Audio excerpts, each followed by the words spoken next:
श्री शिवाय नमस्तुभ्यम। हर हर महादेव। रायपुर छत्तीसगढ़ पुराना Dhamtari road says बाहर रायपुर में गुरुजी पंडित प्रदीप मिश्रा जी द्वारा श्री शिव महापुराण कथा शुरू हो गई है। ये कथा 7 दिवसीय चलने वाली है। 24 दिसंबर से 30 दिसंबर तक 2 बजे से 4 बजे तक 2 बजे से 5 बजे तक आस्था चैनल यूट्यूब के माध्यम से देखी जा सकती है। आज 6वें दिन की कथा पूर्ण हो चुकी है। आज की कथा बहुत ही रोचक जानकारियों से भरपूर थी। आज की कथा में गुरुजी कुल 13 उपाय पत्रोपयोगी सहित जानकारियां दिए हैं। आज की कथा में गुरुजी कल सोमवती अमावस्या के दिन किए जाने वाले बिल्कुल नए उपाय की जानकारियां दिए हैं। अगर जीवन में कोई कष्ट हो, दुख तकलीफ चल रहा हो तो आपको ये उपाय करना, आपके जीवन में उन्नति ही उन्नति होगी। बिल्कुल नया उपाय। कल सोमवती अमावस्या है, 30 दिसंबर को आप इस उपाय को कर सकते हैं। तो इस उपाय को जानने के लिए वीडियो के अंत तक बने रहें। अगर किन्हीं कारणवश आप आज की कथा नहीं सुन पाए हैं तो पूरी कथा का रस तत्व आपको इस छोटी सी वीडियो के माध्यम से प्राप्त होने वाली है। गुरुजी की आगामी कथा की भी जानकारी इस छोटी सी वीडियो के माध्यम से ही आपको प्राप्त होने वाली है।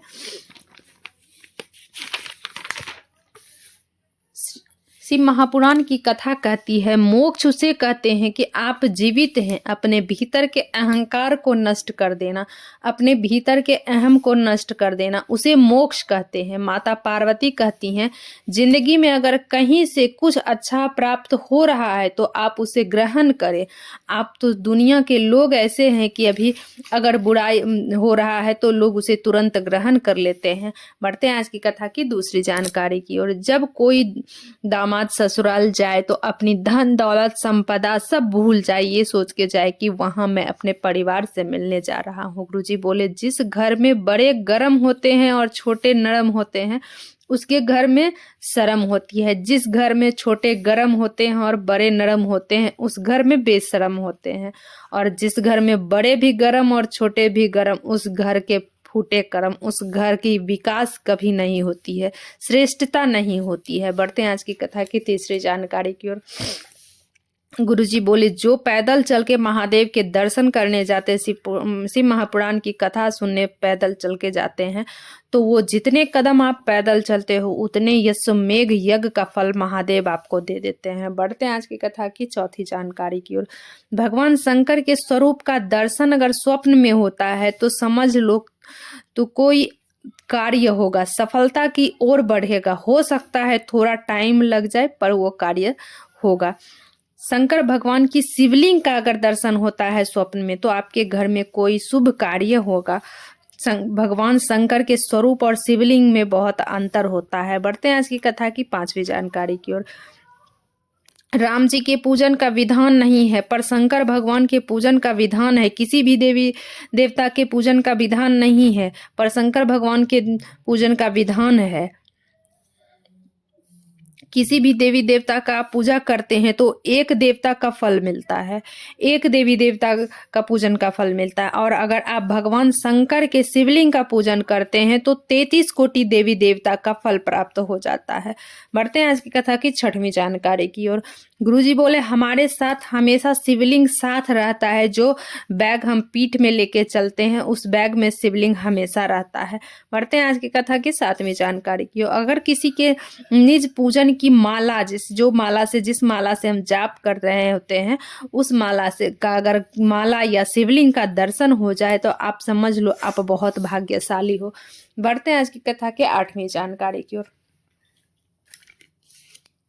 जानकी जी पत्र लेकर आए। भोले बाबा का मैं क्या गुणगान करूं, मेरे किडनी में सूजन हो गया। फिर डॉक्टर से किडनी पूरी तरह खराब हो गई है, डॉक्टर बोल दिया। कई साल तक इलाज कराई, ठीक नहीं हुआ। पेट बहुत फूल गया था, जिस तरह से बच्चे होते हैं उस तरह से पेट फूल गया था। तब मेरी बहन, गांव के बहुत सारे लोग बोले शंकर की सेवा करो।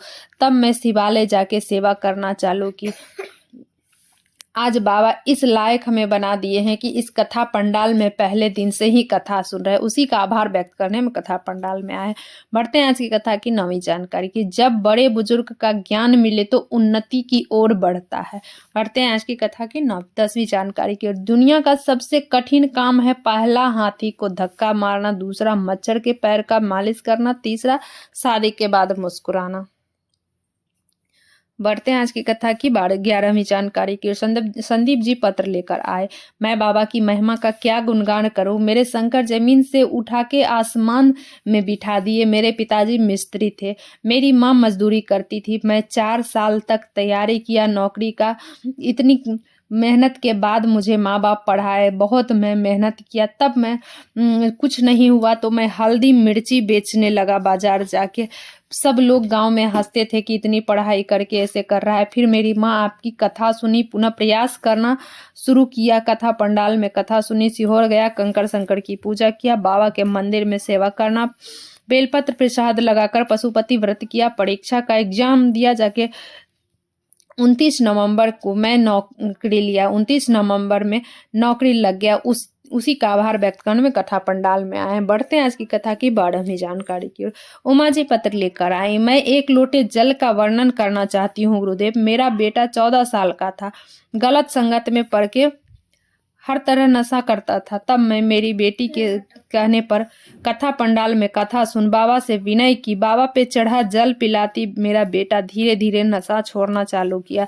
पूरी तरह नशा छोड़ दिया। मैं बाबा से विनय की, बाबा मेरे बेटे की को नौकरी दे दो। नशा तो छोड़ दिया है, अब नौकरी दे दो बाबा। बाबा ने सरकारी नौकरी दे दी। फिर मेरा बेटा का आंत खराब हो गया। पिछले में कुछ समय में इतनी नशा किया कि उसके वजह से उसका आंत खराब हो गया। फिर मेरा बेटा सीहोर गया, रुद्राक्ष लाया, गला के शिव जी पे चढ़ा के पीता। आज मेरा बेटा बिल्कुल ठीक है। उसी का आभार व्यक्त करने हम कथा पंडाल में आए हैं।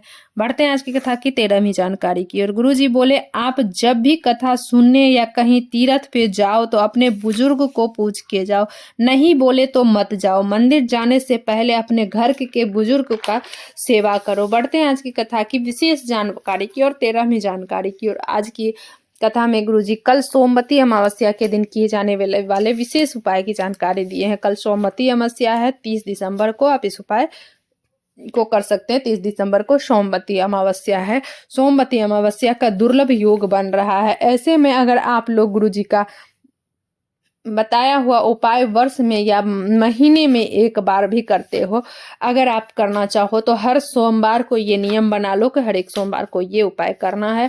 अगर ना कर पाओ तो महीने में एक बार, अगर महीने में भी ना कर पाओ तो साल में एक बार जरूर करो। पूरे साल का फल प्राप्त होगा। आपको करना क्या है, आपको सुबह शिवलिंग पर जाके जल अर्पित करना है। जैसे कि आप मंदिर तो रोज ही जाते होंगे, शिवालय जाते होंगे, आपको एक कलश जल शिवलिंग पर समर्पित कर देना है।